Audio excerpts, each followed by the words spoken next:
पहली शादी के रहते हुए वह दूसरी शादी करना, इसके अंतर्गत उन्हें सज़ा होनी चाहिए, ऐसा कहना है पति के द्वारा।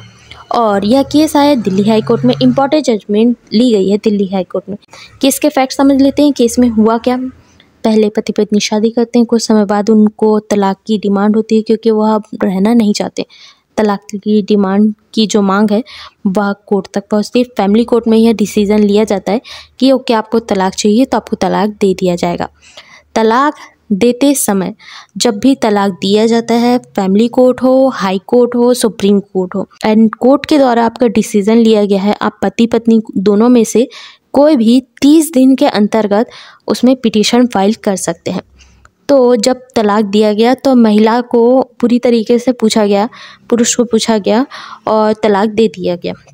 बट यह तलाक की जो मंजूरी दी गई वह पति को मंजूर नहीं था। तो पति ने क्या किया कि पिटीशन फाइल किया, और पिटीशन फाइल किया 30 डेज़ के अंतर्गत। तो कोई भी कर सकता है, अगर पति हो या पत्नी हो, परमिशन दी जाती है। पिटीशन फाइल किया गया कि यह जो तलाक दिया गया है वह गलत है, और मेरे रहते हुए, अभी क्योंकि 30 दिन नहीं हुआ है और यह मेरे रहते हुए वह दूसरी शादी कर रही है, ऐसा कहना था। तो पिटीशन फाइल किया गया हाई कोर्ट में। पिटीशन फाइल किया गया पूरी तरीके से पति द्वारा, और वह कह रहे हैं कि वह लीगल मैरिज नहीं है क्योंकि वह मेरे रहते हुए किसी और से शादी कर रहे हैं। और जब वह पिटीशन कोर्ट में दर्ज हो जाता है 30 डेज़ के अंतर्गत, 30 दिन के अंतर्गत, और दोनों में से दोनों को पता है कि यह पिटीशन है, तो आप किसी भी पर्सन के साथ शादी नहीं कर सकते। बट 30 डेज़ के अंतर्गत आप फिर से पिटीशन फाइल कर सकते हो। कोई भी हो, हस्बैंड हो या वाइफ हो, दोनों में से यह पावर दी जाती है। तो हस्बैंड वाइफ में जब यह पावर दी जाती है तो हस्बैंड को तो उनको तलाक देना ही नहीं था क्योंकि उनका मन बदल गया था। 30 दिन के अंतर्गत वह पिटीशन फाइल करते हैं। 30 दिन के अंतर्गत 30 दिन में जब वो आप पिटीशन फाइल कर दिया जाता है, तो पिटीशन जब फाइल हो जाता है तो अगर आपको डिवोर्स दे भी दिया गया है, वह फैमिली कोर्ट के द्वारा हो, सुप्रीम कोर्ट के द्वारा हो या हाई कोर्ट के द्वारा हो, तो आप लीगली मैरिज फिर से हो जाओगे। ऐसा नहीं है कि अगर आपको डिवोर्स दे दिया गया है, पिटीशन फाइल कर दिया जाएगा, तो आपको पूरी तरीके से डिवोर्स नहीं माना जाएगा। अगर आप उसके बाद शादी भी करते हो तो वह आपकी शादी लीगल मैरिज नहीं होगी। तो इसी के अंतर्गत यह केस था, क्योंकि अगर आपको पता है कि आपके पति ने फिर से पिटीशन फाइल कर दी, उसके बाद फिर से आप शादी करते हो, तो वह लीगल मैरिज नहीं कहलाएगा। और यही गलती की महिला ने जब उनको तलाक दे दिया गया फैमिली कोर्ट के द्वारा, तो वह 30 डेज़ के अंतर्गत ही वह जो दूसरे व्यक्ति हैं उनके साथ में शादी कर लेती है, जिसके कारण पति ने पिटीशन फाइल किया। पिटीशन में देखा गया कि जो लीगली तरीके से मैरिज है वह पूरी तरीके से तो अभी भी पति के साथ में है, पहले पति के साथ, क्योंकि उन्होंने पिटीशन फाइल की। और उसके साथ साथ महिला ने ये गलती की कि जब उनकी शादी हो चुकी है दूसरे पति के साथ में, तो वह पहले पति से मेंटेनेंस की मांग कर रही है।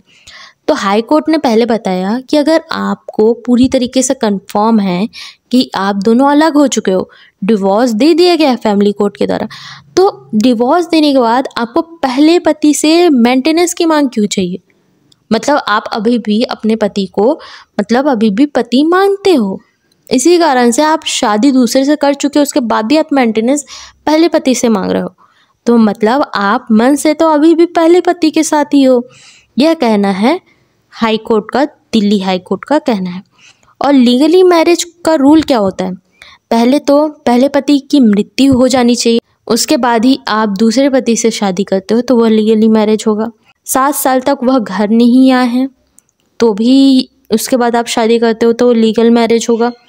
और अगले तलाक के जो पूरी तरीके से मंजूरी हो जाती है उसके 30 डेज़ के बाद आप शादी करते हो, तो उसके बाद आप लीगली मैरिज कहलाओगे, आपका लीगल मैरिज कहलाएगा। तलाक का फुल कंफर्म हो गया, कंप्लीट हो चुका है प्रोसेस, तब आप दूसरी शादी करते हो तो वह लीगल मैरिज होगा। इससे पहले कोई भी लीगल मैरिज नहीं माना जाएगा।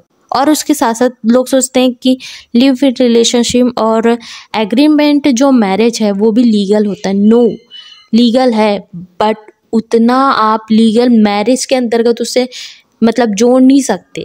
अगर आप लिव इन रिलेशनशिप, एक कॉन्ट्रैक्ट है, कॉन्ट्रैक्ट में रह रहे हो, आप दोनों की मंजूरी है, ओके, बट इसे पूरी तरीके से मैरिज नहीं माना जाएगा ये सुप्रीम कोर्ट का भी कहना है कि अगर आप लिव इन रिलेशनशिप में रह रहे हो, वो आप रहना चाहो तो रह सकते हो, बट उतना पावर या उतनी मान्यता हम नहीं दे सकते जितनी एक पूरी लीगल मैरिज की होती है और उसके अंतर्गत होती है। इसी के अंतर्गत कहा गया कि अगर आपको शादी करनी थी तो आप कंप्लीट डिवोर्स हो जाता है। अगर डिवोर्स के लिए फैमिली कोर्ट ने डिसीजन दिया है तो आपको 30 डेज तक तो वेट करना था, उससे पहले शादी करने की क्या ज़रूरत थी। उसके साथ साथ आपने मेंटेनेंस की भी मांग की। हिंदू मैरिज एक्ट 1955 सेक्शन 15 के अंतर्गत भी यही कहा गया है। एंड उसके साथ साथ आईपीसी के सेक्शन 498A में अगर आपकी पहली शादी है उसके बाद आप दूसरी शादी करते हो तो ये अपराध की श्रेणी में आएगा और आपने वही गलती की है। तो इसके अंतर्गत दिल्ली हाई कोर्ट का कहना है कि अभी भी आप पहले पति की पत्नी हो, क्योंकि आपने मेंटेनेंस की मांग की, उन्होंने पिटीशन फाइल किया, और ये सिचुएशन के अंतर्गत आप अभी भी अपने पहले पति की पत्नी हो और आपको पहले पूरी कंप्लीट डिवोर्स लेना होगा। डिवोर्स लेने के बाद ही आप दूसरी शादी करते हो तो वह लीगल मैरिज कहलाएगा। यह कहना है दिल्ली हाई कोर्ट का, और डिसीजन लिया गया कि यस, पति ने जो डिमांड की है कि अभी भी उनकी पहली शादी कंटिन्यू है, उसके बाद भी वो दूसरी शादी कर रही है, तो उन्हें बताया गया कि यस, ऐसा ही हुआ है, क्योंकि आपके साथ में शादी रहते हुए पिटीशन फाइल कर दिया है, उनको पता है कि पिटीशन फाइल है, उसके बाद भी वह शादी कर ली है दूसरे व्यक्ति के साथ में, तो यह मान्यता नहीं माना जाएगा, ये लीगल मैरिज नहीं माना जाएगा।